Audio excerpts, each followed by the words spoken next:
Welcome to ITSE Conference in Philadelphia. I am Cheryl Frederick. I have worked in distance education for 10 years. Today, I have the privilege of introducing our keynote speaker, Dr. Sally Johnstone. Dr. Johnstone will be talking about competency-based education and how to apply the model to distance education. Enjoy the presentation. We are here with Jill Nugent and Aaron McDonald, and they actually have expertise with working in competency-based education, so we're going to get their perspective. First question to you is, you have experience as faculty for universities that are online and competency-based. What are some of the advantages for students, and what are some of the challenges? Sure, yeah, so some of the advantages in my experience for students is it's very clear. The outcomes are mapped out, they kind of know what they need to achieve for mastery, and then typically in many competency-based models there's kind of a summative assessment where they can demonstrate their competency, so it can often streamline the learning. They can accelerate. Students that bring in skills, knowledge, skills, abilities can really accelerate. Others can take their time to develop. So that really works. Some of the drawbacks, it's not for every student, it's very rigorous. The assessments are extremely rigorous because they have to be valid instruments to measure the competencies that when the student takes it, we can say with full confidence they've achieved those. And so some students, it's a very different model. Some students do function better in a more traditional setting, if you will. So it's not for every student, but I think for working adults, and especially those that have some college but no degree and prior work experience, it can be a really great model for them. Yeah, to piggyback on some of your points, I really like the idea that students are measured by what they know, and they have to demonstrate their competence or learning, their skill set, their disposition in the context of a well-defined assessment in order to progress forward with their degree plan. And it's a great way to ensure that students really are meeting the outcomes of the program to move forward, not only with courses but also to reach graduation, where we can be assured that the students are leaving our program with the skills that we suggest they are.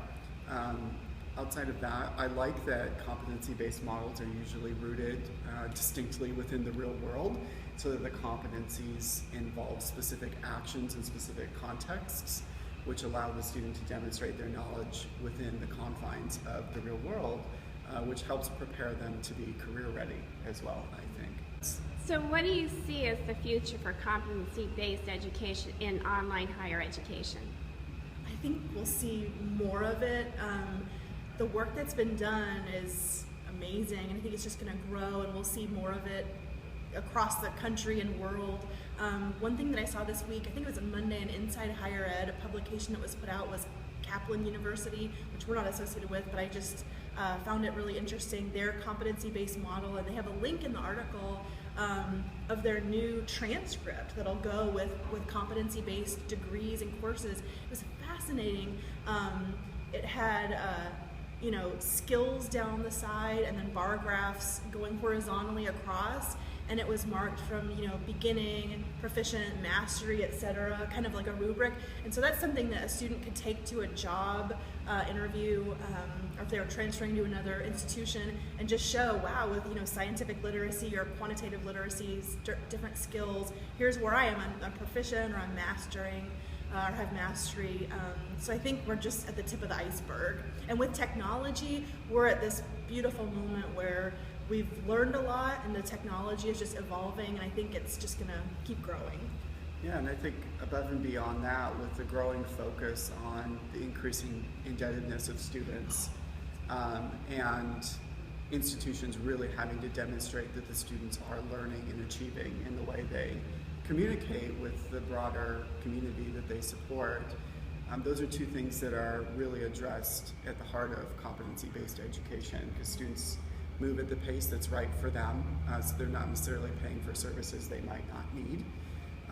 And their demonstration of skills that they've already mastered coming into the program is observed and integrated into the experience, so as to perhaps decrease the amount of debt that the student has to take on to earn his or her degree, And then secondly, with the competencies quite often being rooted in the real world and career focused, hopefully it will help the student make that transition to the workforce much more smoothly, so that they're walking away not only with a degree but with a new career really at their hands, their fingertips.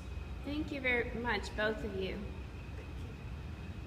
If you work in distance education, ask yourself this: are your distance education programs as flexible as they could be? Is seat time in a course really critical for determining student progress? Would you like to know how to implement a competency-based distance education program? Today's keynote speaker will tell you how. Ladies and gentlemen, I introduce to you Dr. Sally Johnstone.